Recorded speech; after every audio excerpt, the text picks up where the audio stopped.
Hey there, folks. I'm Isaac, and I just moved in from the big city to inherit my grandfather's farm. Okay. And I'm Claire, and I'm the top videographer on Harv's Island. And this is Make Make That that game Game!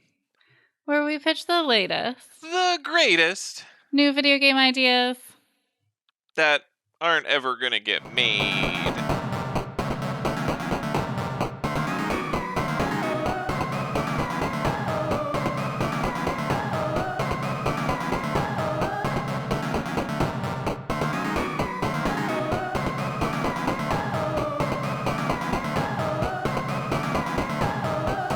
Hey, Claire, I Yeah. have a video game to pitch for you today. Oh wow, that's so weird because that's like exactly what I was going to ask you to do. Wow. Yeah, no, we're in tune with things. We're getting it Okay. done. Um, so this game is titled Golden Delicious. It's going to be Apple based. It's going to be apple based indeed. It is a first person apple picking Oh game my god. where you have to harvest as many apples as you possibly can to sate the desires of a dark apple god and save the world. Oh, so the stakes are pretty high, like much Yeah. higher than I thought this was going to be like a chill like Oh, absolutely not. This is not a chill. No, one of the things that this game intends to capture fully is panic, dread, a breakneck pace. You are constantly shoveling as many apples as you can into whatever receptacles you can find to haul it back to the altars of this apple god. You are bowling, you're pushing people out of the way, stealing apples from their hands and baskets, like just grabbing baskets away from them, and just never stop moving because if you do not sate this apple god, the world ends. A okay. full Ragnapple rock. Wow. Yeah. Did you come up with that one ahead of time? No, that I just came up with that one on the spot, actually. Wow. Yeah, Ragnapple Rock. That is Okay. actually the new title, Ragnapple Rock.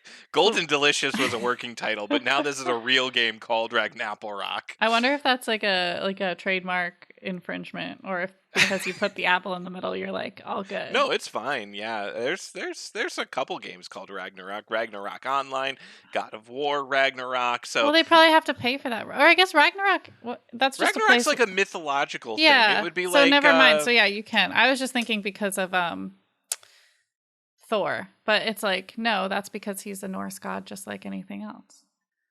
so this game is a constant rush to I think I already said it, but you've got to collect more and more apples in less and less time. There's no way for you to actually win in this game. There is only you can only do the best. So there's an online leaderboard and you're competing to get the most apples to this apple god. Um, you do things like so you get into a little bit of Grand Theft Auto. You can steal like carts, tractors, 18 wheelers, helicopters, boats, like whatever you can get apples into, you can steal. And that's a big part of it. Like you just have to run up to an 18 wheeler, like rip the guy out, and then like drive it through an apple orchard, fill it up as fast as you can, and drive it into the altar.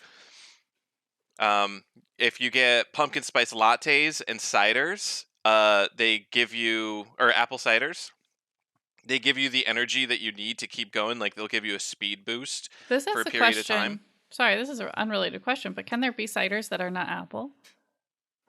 I think so, right? Is does cider mean apple? Cider is apparently a women's clothing brand. Oh yeah, it's one of those fast fashion Shein. Oh, cider is in fact an alcoholic beverage made from the fermented juices of apples. So yes, it must be apple if it is cider. Okay. All right. Well, I was just anyways. curious. So that's basically the mechanics is you are in first person running around collecting power-ups to move faster and you're just picking up apples. In my head this works best as VR Okay. because it gives you the tactile of like being able to like bodily shove people out of the way like with your little VR grips Definitely and thought you like were going to say the actually tactile of like picking apples. That's the secondary part of it, but I really want to be able to push people out of the way in like full VR experience. I want it to be a lot like visually. I want it to be like Untitled Goose Game or Scusi or whatever that game Oh, that's from interesting because AGTQ was called. I was picturing it like way more realistic, like more like play game, like rat game. Oh, there's two graphic modes. There's the intense, dark, grimdark mode, and there's the fun Mm-hmm. Dark Apple God Ragnar Ragnapple Apple. game. I don't know. Ragnar Apple also is now. We just keep changing it. Ragnar Apple might be my favorite. So I want to jump into some specific design elements that I want this game to have that really drive home like the goals of the game. So because I want the player to be under panic, sort of like I want the player to like feel the rush of needing to collect many apples. So it will never tell you how many apples you actually have. So you'll never know. You'll have a basket full, and unless you actually kept track of all the apples that you shoveled in there, or like how many apples you were able to fit into an 18 wheeler, you don't actually know how many apples you have.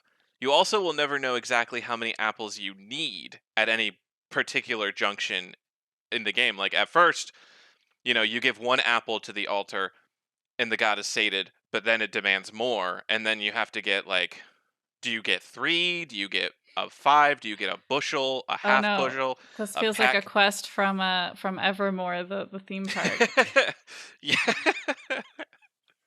Shout out to Jenny Nicholson's Evermore theme park video that she just released the other day that we've Yeah. been watching. It's 4 hours, folks. It's great. Yeah, so we're making it through. Yeah. But so yeah, you are never told how many apples you actually have. You are never told how many apples you need. You will just be told if you've brought enough apples for this certain junction in time. Now you ask, how do I know how much time I have? Well, it also doesn't tell you that. What happens is the sky gets redder and redder as the god gets angrier and angrier. So, it starts off as a nice blue sky, and then as it reddens, you're like, oh no, he's getting angry. I have to get back with the apples. So I think those mechanics make me not want to play anymore. I don't think I think having some things a mystery, like the sky thing, like if you have like one of those three variables not known is fine, but all three not known, it's like, well, what's the point of playing the game if I don't know my objectives? And I could lose at any Well, point. you know your objectives. Yeah, Your but objectives are to bring apples to the so if altars. I don't know how many that I need and I can't count them, or like there's no counter system, then like I could work really hard and do a really good job and I could still fail and I wouldn't even know why I failed. So like that would bother me. That would frustrate me pretty quickly. Well, no, it would still indicate to you. It would depend like if you brought like an 18 wheeler load of apples and the god wasn't satiated, and then you didn't have enough time to collect enough more, then you'd know like you failed because you ran out of time because you didn't collect enough. Right, but like enough is such a vague term that it's like I would never be able to I would never know if I'm going to succeed.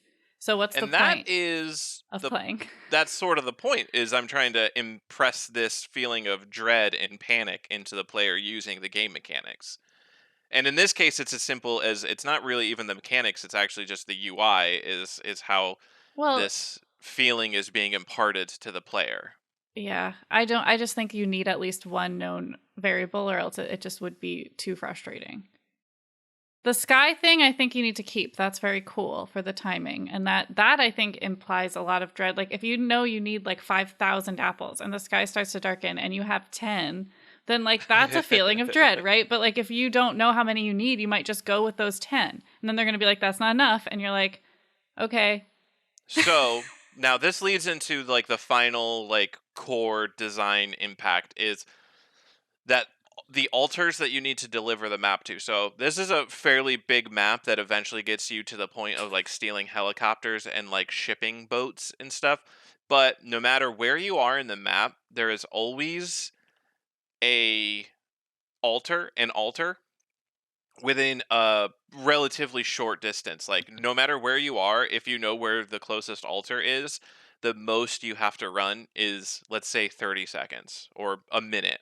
So you always know that there is an altar nearby. You just need to actually discover the altar first. So like you have a mini map that, or you have a map that you can pull up that shows all the discovered altars. They start off undiscovered, but you find them, and now okay, when I'm in the northeastern island orchard that I stole the ferry boat to get to, there is an altar on that island. I don't have to take the boat all the way back to the mainland to like the main altar or anything. There's plenty of these things scattered all throughout, so that you never lose purely because you have gone too far away.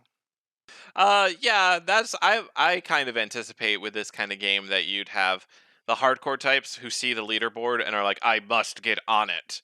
And then you'd have the people who would play it So is once and it be like, that was multiplayer? cute. It's not multiplayer, it's just got an online leaderboard.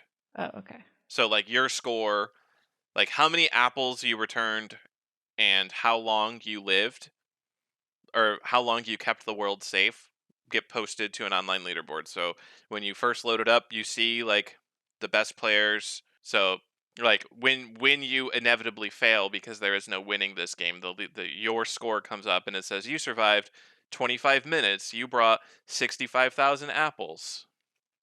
And then it shows you where you fall in line with like the rest of the global people who have uploaded scores, and you might see, oh, I'm number 2 because number 1 survived 26 minutes and returned 70,000 apples. And then So you know I like the game a lot. That's why I'm being particular because I don't like that. I think not knowing how many the god needs, but knowing how many you have would solve the problem, because then you're like, next time I'll try 1,000 more or whatever. Like I don't know. Just for me as a player, let us know.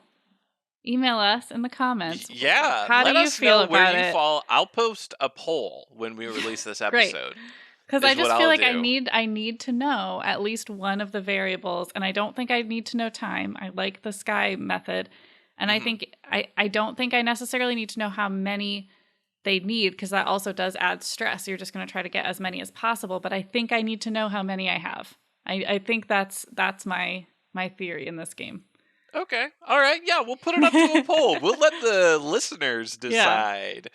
um But yeah, that's what I wanted to go over for Golden Delicious slash Ragnapple slash Ragnar Ragnarapple. Apple. Ragnar Apple. It's gotta be.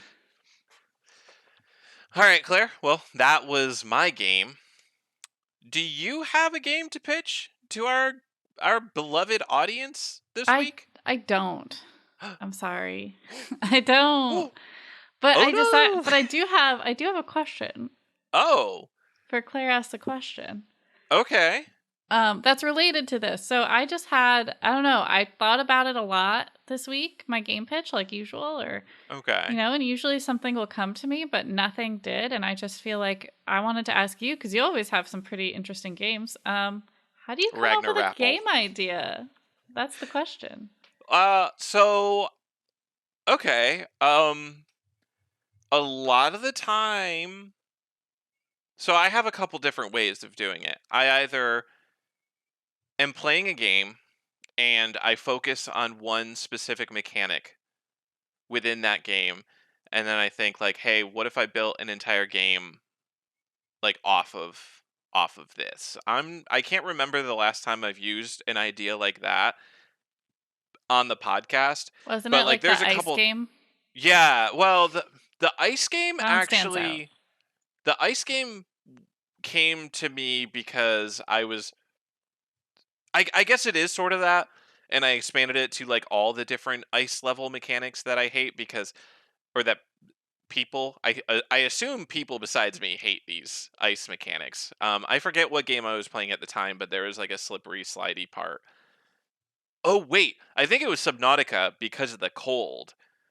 And then I was like, what if every game just hated you as much as the cold Hmm. does? So I guess one way is hyper focus on one element and then like expand around that. A second way is I'm like doing an activity and I say, how do I make this like a video game? How do I make this a wacky, silly video game? So apple picking was apple picking the other week. And I was like, hey, let's make that a video game. Let's make that something. I guess a lot of the time it just feels like that's boring or already done. Like it's hard for me to get it. Like it's like embroidery, the video game. I would never play that. No one would play that. Or like I don't know. Like I couldn't come up. Like if I came up with apple picking the video game, just be like pick apples. Yeah, you know, like you took it to an interesting place. So I guess it's like how do you add those elements or like know that your idea is a good idea. Uh, I don't always know that I don't always know that my ideas are good ideas. I think I've had some stinkers, some real floppers, and I think his like I can't think of any specific examples, but there's a couple where I've done this where I've taken an activity and then called it a game where I feel I've completely missed the mark of making like an interesting game like you're talking about.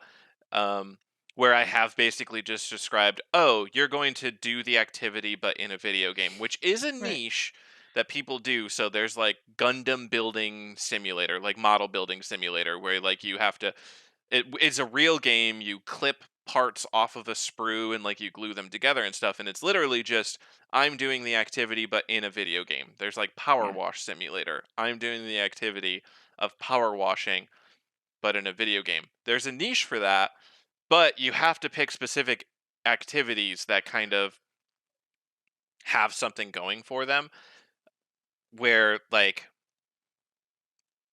the VR experience of picking apples is certainly something, but it's like a one-time experience. It's like something that you would do in the middle of a city for the novelty of it. Like the void setup that Jenny Nicholson was talking about.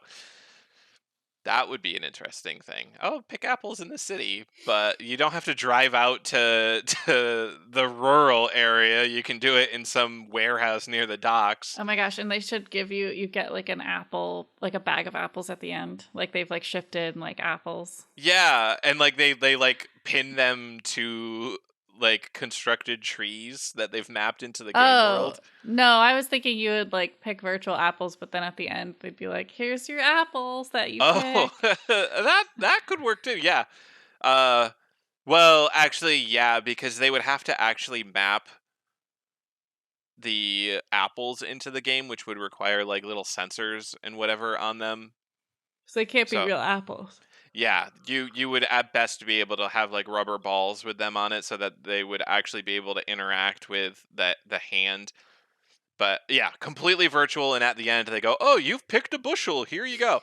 But yeah, the other way that I do it is I rapid fire around myself. I so Um, okay, I could do that and generate some random stuff and come up with something, but then I feel like that's cheating because we have to do that live on the podcast. Am I using like I don't know. I feel bad so I about don't doing that. actually randomly generate words. I just come up with like words myself, and Oh. because of the latent biases of the human brain, it generally tends to like come out to a theme. So like I'm just if I was to do this right now, I look around my room. I have a bird above my camera, I have a cat on my monitor, and I have the gnome behind me. So now I'm like, okay, bird, cat, gnome. This is a game about you are a sorceress living in the woods. You have animal familiars that it's like a Pokemon battle game. Where you collect familiars and send them out to do tasks, and they collect resources in the woods for you. Game idea. Okay. Yeah, So I don't know. I feel I don't know. Sometimes I just feel like that feels too random because part of I don't want to waste the random, you know? But I guess that's that's okay. fair. That's if you've got a limited random stock. Actually, the fourth way that I just thought of that I sometimes do is I do take an existing video game and I don't focus in on one mechanic at all. I take a video game and then I think of a mechanic to add. Mhm. So like um Link's Awakening, because you mentioned Link's Awakening was like the last game that you were like super hype about, or one of the last games. There was Turnip Boy too, but like, okay, Link's Awakening, but instead of what's a mechanic that you could add that would like change the core gameplay of Link's Awakening just enough? You can fly. uh yeah, well, I don't know. let's say that it's Link's Awakening, but the like gameplay style, but your character inherently has the ability to act as if like Link with the flying rooster. So like the more you press the A button, the like you pick like your character can just like float around constantly. And then how does that change the design of the game? Like you can't have early areas have like little holes for you to jump over to block them off until you get the item to let you progress there. You would just a lot more areas would be open. You would have to design areas to be closed off in a more interesting way, like tall trees or something that you couldn't fly over, or the pits are too hard for you to fly over, or too hard for you to navigate. Maybe as you play the game, you get more maneuverable. So, like, maybe at the first, you can only fly directly forward. And then as you, like, progress in the game, you learn how to control yourself and change direction in flight and different limiting things like that. So Yeah. there's a new core game there with a kind of simple change. Yeah, So no, that's something I never thought to do. So, yeah, okay. and like we just demonstrated live on air, it actually is like it's not just like I sit there and I am like, okay, time to come up with a game idea. Close my eyes. Game idea summoned. Like Shabira from Great British Baking Show. If nobody if somebody out there doesn't watch that, the latest season in one of the early episodes has a contestant who is like trying to think of what a pastry that they're not super familiar with like looks like or something, and Yeah, she because just it's closes her eyes and and then then is suddenly like, opens them and is like, I've got it. And then and just moved on. And it was like, what? as somebody who like has aphantasia, basically, not diagnosed, but like I know that I can't summon pictures in my brain. It was the most mind blowing thing to me in the world. I was like, people can do that. Like I Well, can't even and I like had to tell him picture. that that's not how most people, I think, because I can see images in my head, but it's I don't like summon them. Like I'm not Yeah, like, come to me, a pastry level of baked.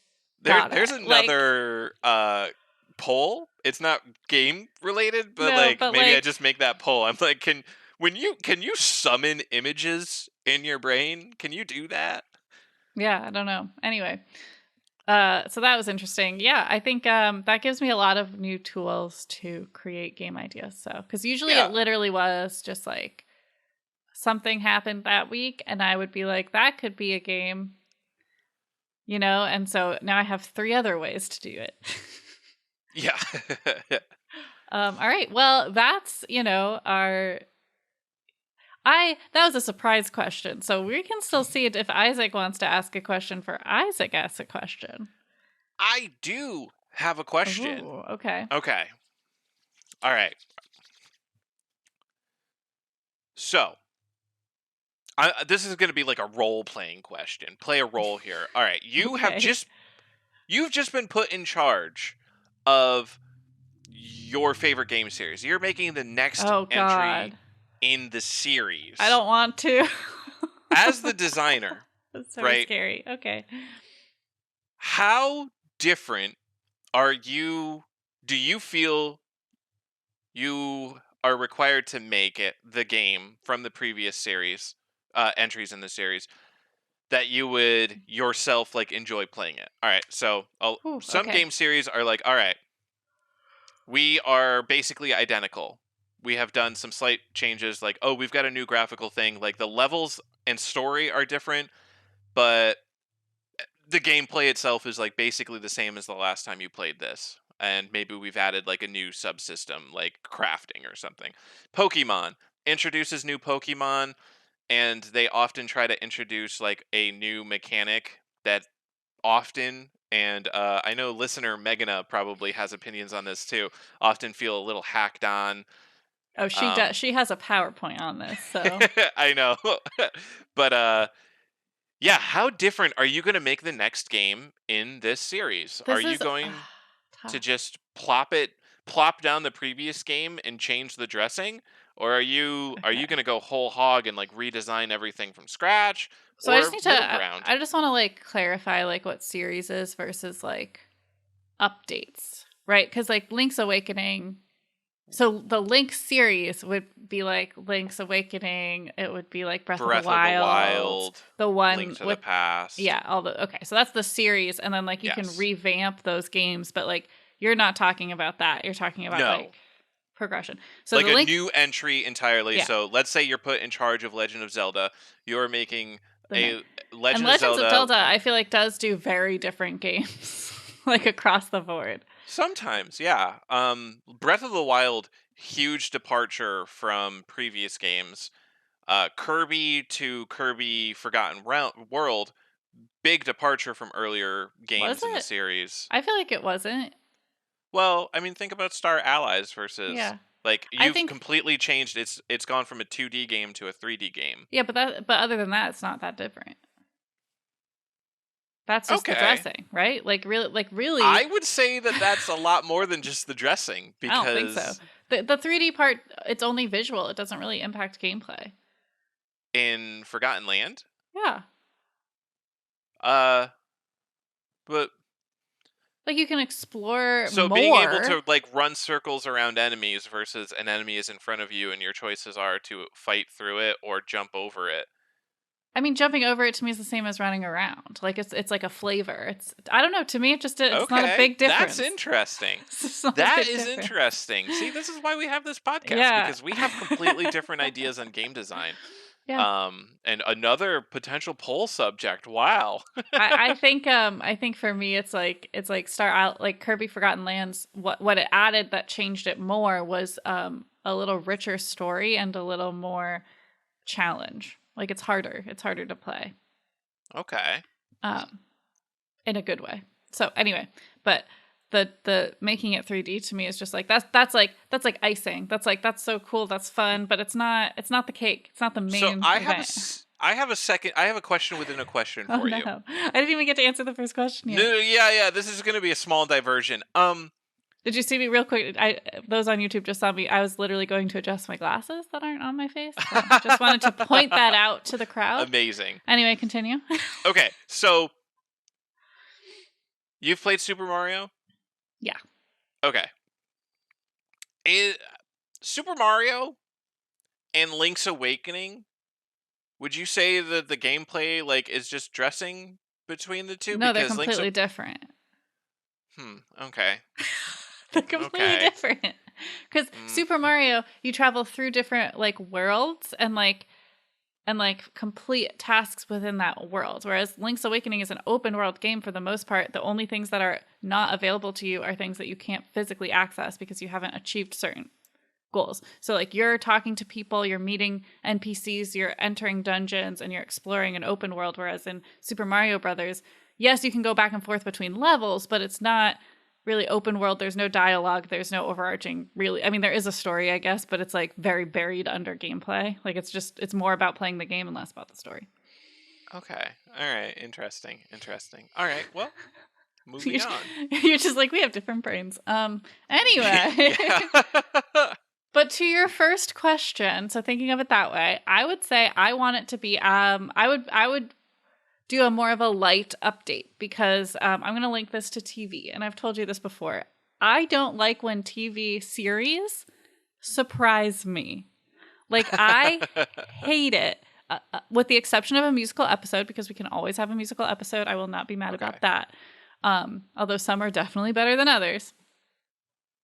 But for the most part, I really hate when a TV show drastically diverges from its formula. So whether that's they're going to make it, oh, it's a like silent episode now, or oh, like we're going to follow a different character's point of view for just like one episode, or, you know, like something like that, where it's like we had a formula about how this TV show worked. And now, for some reason, today we just decided, screw it. And sometimes the episodes can be really good, like artistically, but like I'm there. I come to a TV series because I know what to expect. And I don't think I'm alone in that. It's like I'm here because it gives me some comfort to know what to expect about how the show is set up. And when they throw it off, it's like I didn't get what I paid for almost. It's like no, so it's like I don't want to shift a game so much that it doesn't like it should follow the same formula. Like I mean Super Mario Brothers is a good example where like it hasn't really changed at all. I don't think.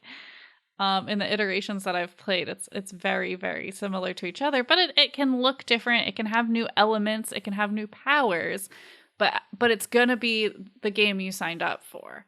It's gonna be traveling through pipes. It's gonna be having different levels in a like world. It's gonna be jumping on things, getting Okay. coins. You know does that make sense? Like I would stick Yes. as much to the previous thing as possible. Well, also add it's like the story will be different. So like we're rescuing a different, princess, or we're on a new planet like Forgotten Lands, right? Like that's good. But yeah. Like even Kirby, I mean I will say like the Kirby Star Allies is like really hard to get into because I didn't play I didn't play any Kirby games that happened before it. Yep. So it's like So so I don't know Forgotten these Land people. became your baseline. Right. And then like Star Allies is hard because I don't know the allies. I have never met these people before. I'm like, who are you? I don't know who you are. So that's hard. So like that is almost too much of a departure, but I'm gonna have to play more games and I'm excited for Dreamland. Oh yeah, yeah, that comes out soon, right? Yeah, it does. I don't remember when. I can look it up real quick while you respond to my Okay. thoughts.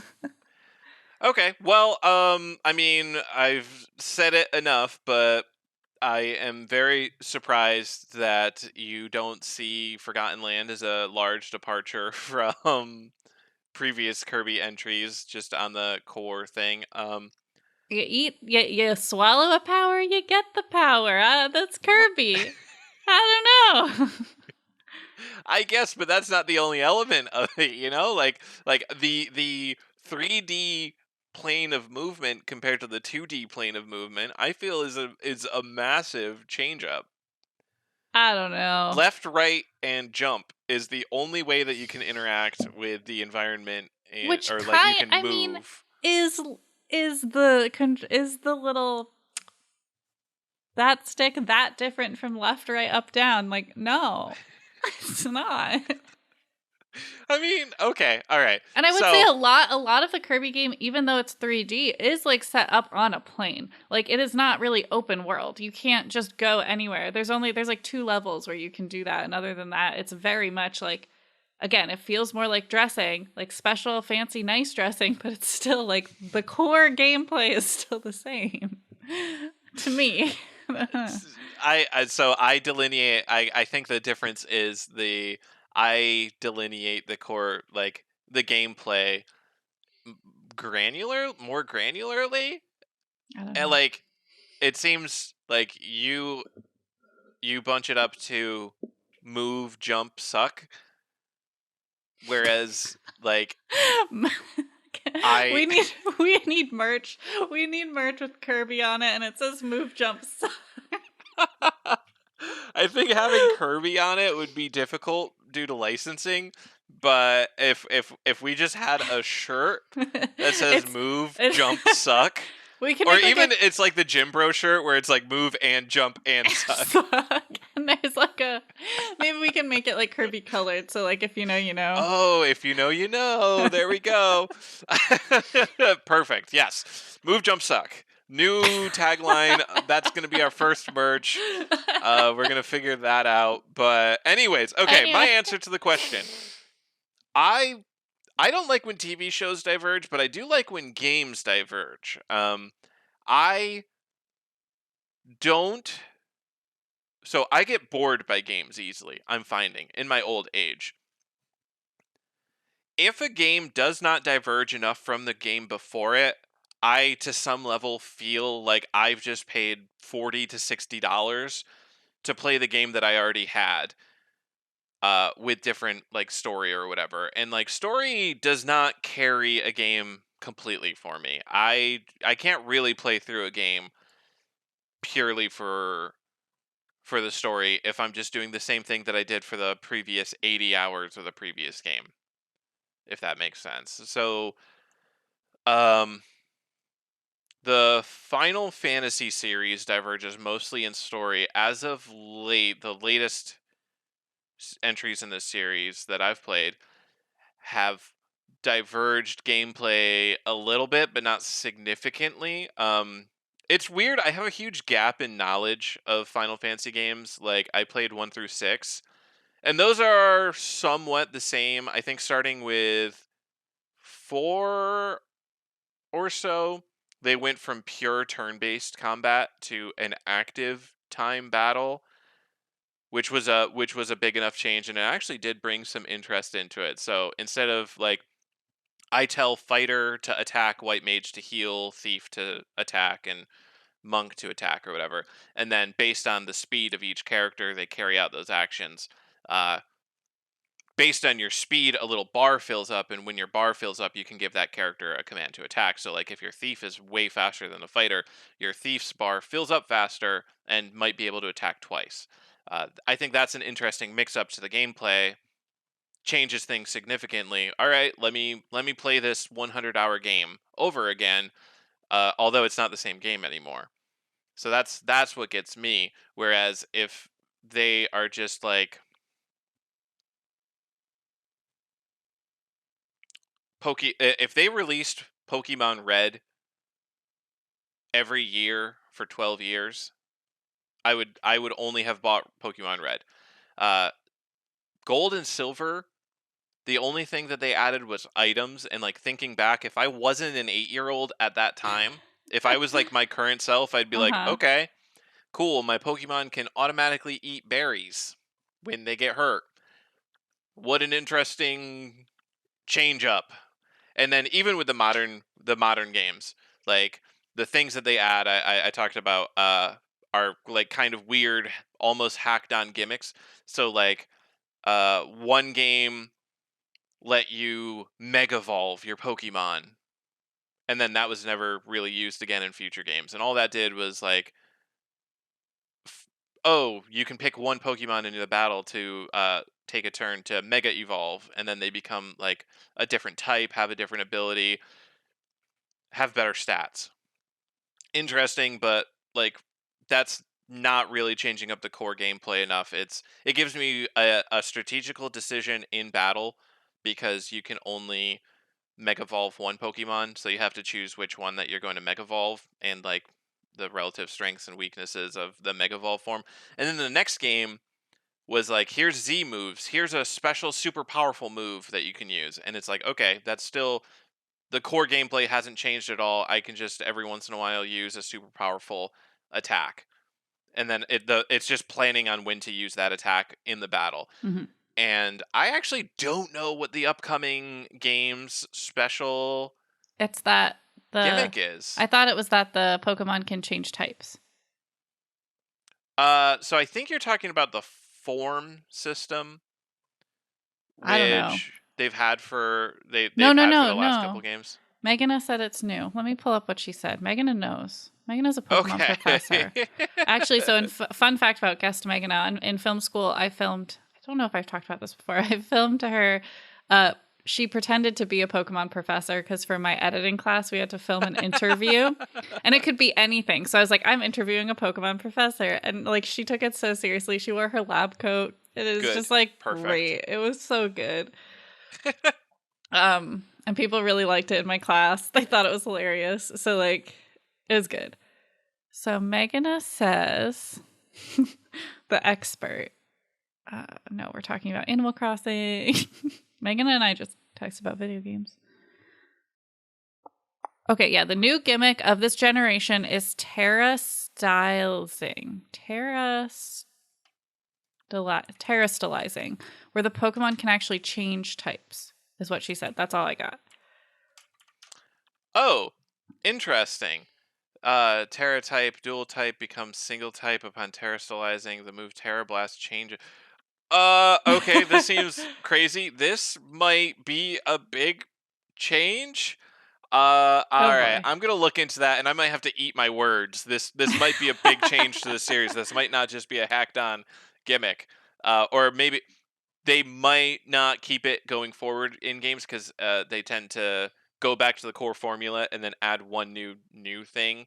But all right, we'll see. I think, yeah, I think we just have different brains when it comes to video Yeah. games. Whereas I think part of it too is me getting frustrated that like I just learned how to do this, right? Like it's like I just learned how this works, and now you're going to tell me it Mm. works completely differently. Or like if I start on this new Pokemon game and the terrealization or whatever is like a really big game change, but I learn how to do that because it's the game I'm playing, and then I go back in time and I want to play an older game and that doesn't have that and it has something else and it's completely different, then I'm going to feel lost and frustrated and I don't want to play it. It's But like, you will still have the core game to yeah, fall back on. The Pokemon battle, I like guess. fire types will still beat grass types will still beat water But types. Once you Link, learn that, I guess. But Link's Awakening is a good example where like that game I freaking loved it. hmm I don't think I could play a lot of the other Zelda games. Like they are like completely different and more involved, and like it just, I don't know. I think I like Breath of the Wild looks cool, and I know there's like a huge fan base and people love it, but it looks so much more complicated and like too open world, and like, hmm like I want another Zelda game that looks like Link's Awakening, but it's a different story. Like that's what I want. That's what I want. we'll talk offline, Okay. but Link's Awakening has two indirect slash maybe direct sequels. Yeah, so I should play those. But that's the thing. Is like I don't know. I would want the whole series to be similar enough that I can still play it, right? Like Yeah, that's yeah, I don't yeah, know. and yeah, and these sequels are actually good examples of what we're talking about. Is they take the same core gameplay. One of them is called Oracle of Seasons. The mechanic there is you get an item where you can change seasons. You can jump on stumps, lift the item up, and it changes the season. And Oh, I depending think I on the saw someone do a season, speed run of this. yes, we saw it at AGDQ or SGDQ one those years. And yeah, so like in winter there might be a snow pile that's tall enough for or that's blocks your way, but in spring it's melted. And in fall there might be like a tree has withered and all the leaves have fallen off, and that reveal like the leaves might cover up Hmm. pits that you can then walk over. And like that kind of thing. So it's the same core gameplay of Yeah, go dungeon, collect item, right. etc., but it adds a Walk puzzle solving around. element. Yes, walk around, Yeah. adds a puzzle solving element to the outside See areas that where to it's me, that sounds perfect. That sounds like the perfect update to a game. boom. And then the other one I haven't played much. I don't know what it is, but it's you go between the past and the present of an area. Oh yeah, So so it's very similar to Seasons. It sounds like. Wait, isn't that yeah, one? Isn't yeah. that one? Isn't that one first person? Not. No, no. Oh. So Legend of Zelda loves the time element. So Ocarina of Time Oh, okay. has that where you go That's from what I like was thinking yourself of. as a child Yep. to yourself as an Yep. adult. This is you go like the world. Well, I guess the world changes in that one too. No, but But I yeah, see. they Yeah. reuse that same core mechanic Okay. effectively. Whereas in the Okay. in the past, like a building might be under construction, and in the future, it's built. I think part of it too is I'm bougie and I'm a video game baby, and if it doesn't look like Polly Pocket, I don't want to play. Like Fair, that's legitimate. Like, hey, Link's Awakening, the remake looks it beautiful. looks The so Oracle of good, and I Seasons think and Ages have not been I remade because I yet, so think they're you brought up pixels. Oracle of Seasons with for me, and I think that's why I haven't played it is because I'm like, oh, but it's old. It's ugly. It's ugly. And like I really want to play I wanted to play Majora's Mask, but then I watched the speedrun and I'm like, oh, this game is ugly. This game is so ugly. I think it's beautiful. I think it's aged well. It would make me throw up. All right. Well, anyways, moving on. Hey, For let's the hit the nausea, because of rapid the way. fire Yeah. round. Okay. All right. Let us know. Let us know. Answer our poll or write in the comments or, send us an email. What do you think? What's the best way to update a game series? What's the next series for you? All right. Familiar, unfamiliar, somewhere in between. Well, it's time to move on to the rapid fire round, Yes, which means we're going to generate 3 random words and we'll have 5 minutes to come up with a game idea based on those 3 words. Isaac, are you ready with the timer? I am. Well, good, because I'm ready with the words. Here they are. They are. They're very silly. Superintendent, fragrant, monarch. Okay. All So right. superintendent makes me think of a school, obviously, like right off, right? Yes. Yeah. Well, I think that's the only way that that can go. Is that word used for any other context? Well, because there's like superintendents of buildings and like Oh, is there superintendent. really? I Yeah. always have only heard it in relation to schools. Well, anyway, we'll just stick with school. Um, my first thought was like, oh, it's like a simulator to see how how hard it is to like do anything in a school. That could be fun. Oh, Abbott Elementary, the video game? Basically, yeah. Okay. But then that ignores Fragrant and Monarch. So we've got a lot more to work with here. Okay. So, depending on how loosey goosey we get, we say superintendent, we basically Super Nintendent is what you just said. Super Nintendo, you know? But Well, it's Super like, Nintendent. oh my god, Superintendent, that's so good. superintendent, we abstract to just mean school. And we Okay, don't but I we do don't need the game to be named Super Nintendent, and it's a Nintendo game. Okay. All right, I Superintendent, really the need that. Nintendo game. So, it's just school, Yeah. Fragrance, and Monarch. I don't know Fragrance yet, but I'm thinking either you are like a school for princes and Okay. princesses, Mm-hmm. or well, I don't know what the or was. It has escaped me, but let's just say And it's a school for princes and princesses. yes, a school for royals, fragrant. So I was thinking it could be perfume school, but maybe it's a school for royals perfume class. So you have to learn how to make your own perfume. Okay, wait, we want to Like well, potions, maybe. I don't know. okay. Uh Maybe they're the royals of the perfume kingdom or no. So, I like the idea of it being a school for royals. There maybe is a perfume class or like the perfume is like somehow integrated into the setting, but not necessarily the gameplay. Because I feel like that puts us into a hyper specific niche if we are making Well, perfume, okay, so then if that it limits what the gameplay is. okay, so then what if the fragrant is more about like since you're a school for royals, it's like constantly targeted. And so like there's like things that is poison and if you smell it, then like I don't know, I picture you get like reset like in Animal Crossing when you get stung by something, but it could be anything else. But like so like you have to avoid like certain things or like if you walk into like there's like different colored clouds of things and like it could be an attack maybe. Okay. All right. So, all right. What are we envisioning for the actual gameplay? So there's some level of poison element that you have to somehow be aware of. It's a school. You're learning. So, uh, like I'm thinking of the Princess Maker series, which is an old game, but basically, like you wake up and you are the parent of like a up and coming princess, and then you train the princess to be a good royal. So like you pick what she's going to do every day. So in this context, it would be like you pick which classes you go to. Each class like bumps up stats in different ways. And like maybe has a Yeah. mini game associated with it. And So then I like, was thinking, yeah, like that sounds good. And then as you like bump up, you can like help. You can like be more of a help defeating the threat. So like the hallways as you go to class are going to be like there's a stink bomb. oh, There's an like little attacking events that force. you Yeah. can solve, and like there's like a dice roll of your skill behind the scenes. So if Yeah. you've got like level 4 bomb diffusing skill, you can diffuse the stink bomb without it going off. I But mean, it's a little bit what I'm describing is a little bit Lego Harry Potter.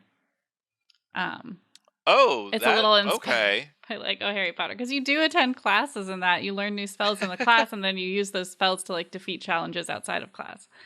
But Okay. I think that's a good mechanic. I think we should usurp it. All right. Boom. So we have 10 seconds left. Our name is Superintendent. We are a game about collecting, growing skills in school. And 2 seconds left. That's done. Boom. It's Woo, 0. time. I did Time. also realize I looked up Kirby and Dreamland, the new one. It's not coming out till February 24th. That's so long from now. How are Yeah, we going to survive I that? don't know. Play What are we supposed Kirby, to do? other Play Kirby other games. Kirby games? Yeah. Jeez. Yeah. Okay. All right. Well, are you ready for our next 3 I am. words? I am. All right. This is interesting because we have familiar, Okay. we have permanent, Okay. and we also have ambiguity, which seems to be slightly on the opposite side of the other 2 words. So let's see how that goes. Familiar, permanent, and ambiguity. Now, I do think it'd be fun to take familiar. I do think it'd be fun to take familiar and make it like a pet familiar versus like this is familiar to me. Are those spelled Oh, differently? because I was immediately thinking of like a memory like card matching okay. game Okay. is where my brain was going. Okay. Partially because I already said the familiar idea, giving the example of designing a game. Oh yeah. See, you can't use up the random. But I mean, maybe we do both methods. Maybe we Mhm. do familiars that are familiar to you. Well, I would hope Maybe so. maybe there's a card matching like memory game I guess yeah, and permanent it's is good for a card matching game. But what about ambiguity? How are we gonna work that in?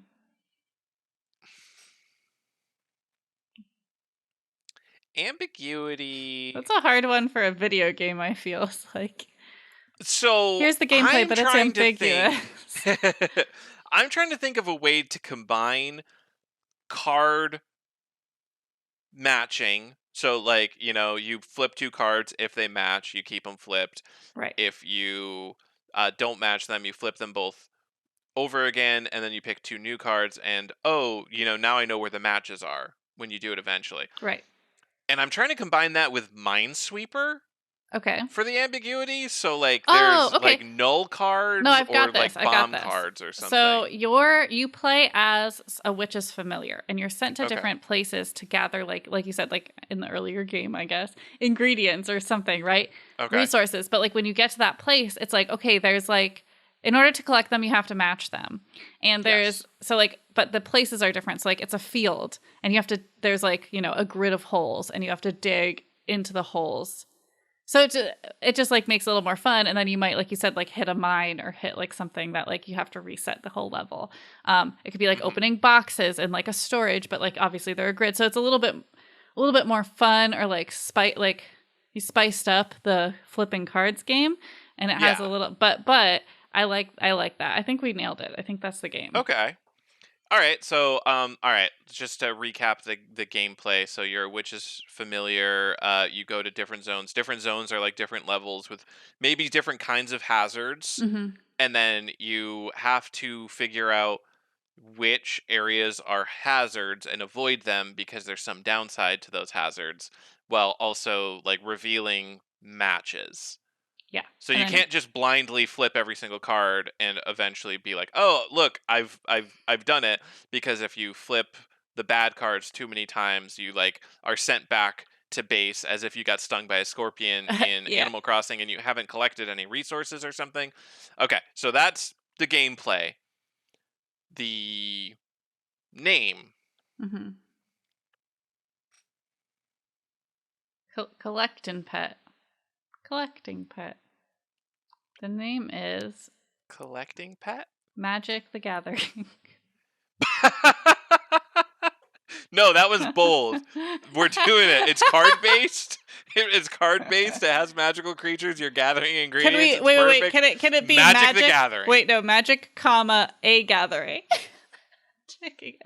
Magic, comma a gathering, and then very small font under it. Game. Yeah. Magic a gathering game. Boom. I'm calling it time with a minute left. Beautiful. Magic, comma a gathering game. That's what it is. All right, are you ready for our final 3 words? I'm hyped up on that one. I am perfect You're not ready? for that. All right. Oh, No, you're yeah, extra ready. yeah. Okay. I'm extra ready. I'm ready to come out of the stable. Good. Rifle. Rifle? Brown. Forward. Okay, Big so sigh. like there's like a gun called like the Browning rifle, Okay. and I think it was used in World War One. And in World War One, you charged forward from the trenches, Okay.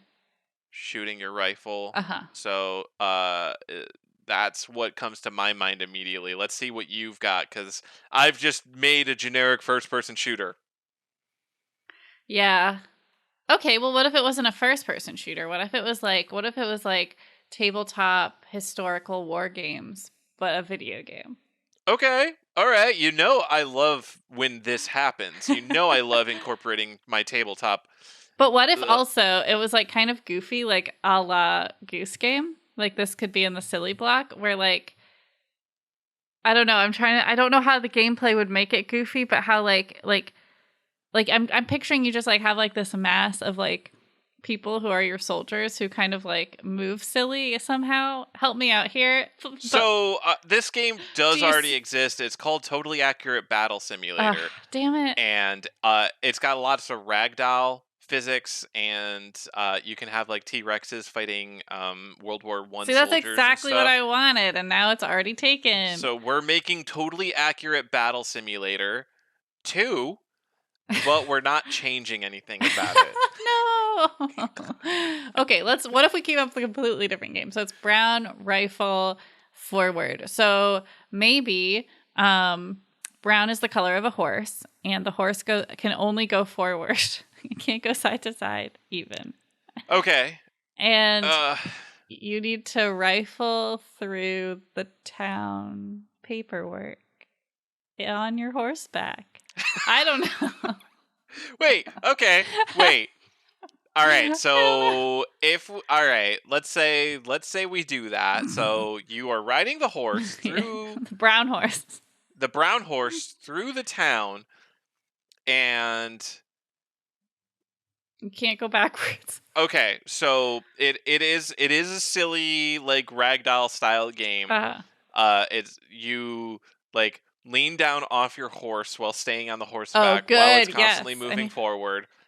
You like Maybe you're pick like, up things, yeah, I and was then gonna you're like say, rifling through and like maybe it's like you throwing have to, papers. yeah, you have to like rifle through things to find certain objects. So again, like Goose Game, like there's some kind of list. Like I have to find like certain paperwork or objects. Yes. So you have to rifle, but you have to stay on your horse. So you're like leaning off. This is good. We did it. Yeah. Okay. And then like if your horse runs into something while you're rifling through stuff, like it might make you throw everything out of your hands, and then you have to Mm-hmm. figure out a way to gather it. So you have to keep looking up from the stuff you're rifling through.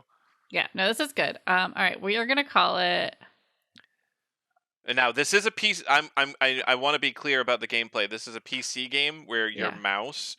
So you each button represents like a different hand, and while you're holding down the hand, that's how you move it.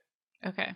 So right button moves your right hand, and then you use that to like grab a paper and then toss it. Okay. So yes. Okay.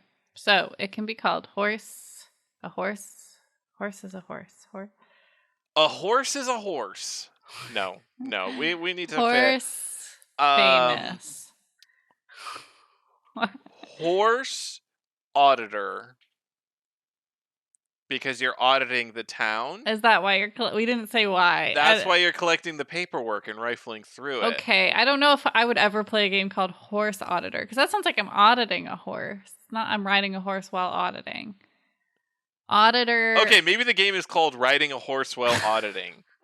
Good, Simulator. yeah, go literal. I like that. Yeah. Simulator, yeah. Have you ever wanted to simulate riding a horse while auditing simulator time? Time. All right, boom. 35 seconds left. Perfect. Riding a horse while Okay. auditing simulator. Well, hey, guess what? That's our show. So thanks for We listening. made it through. We made it through. We made it. Thank you for listening. If you want to find us on social media, you can follow us on social media. Wow.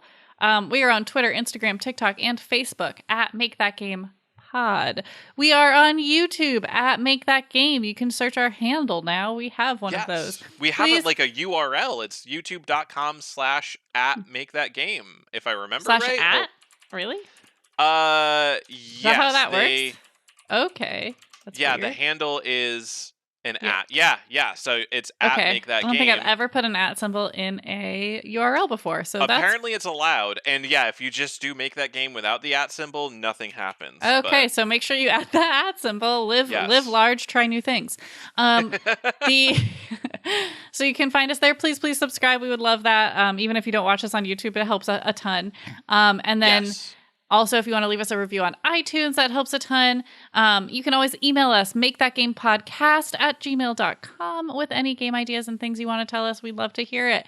And, if you heard a game today that you think should exist in this wide world, we encourage you to get out there and make that game.